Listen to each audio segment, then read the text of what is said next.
স্মরণকালের ভয়াবহ বন্যায় ফেনী নোয়াখালীতে প্রাণ বাঁচানোর আকুতি, তলিয়ে যাওয়া ঘরবাড়ি রেখে আশ্রয়ের খোঁজ, হিমশিম অবস্থা উদ্ধার কাজে।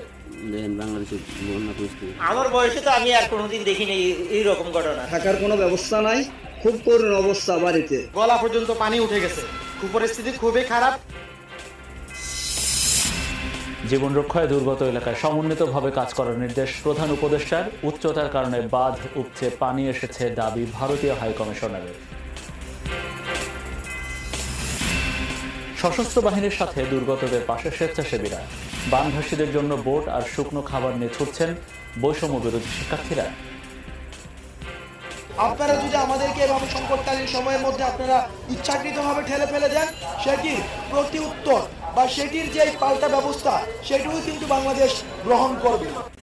স্মরণকালের ভয়াবহ বন্যায় ফেনী নোয়াখালীতে প্রাণ বাঁচানোর আকুতি, তলিয়ে যাওয়া ঘরবাড়ি রেখে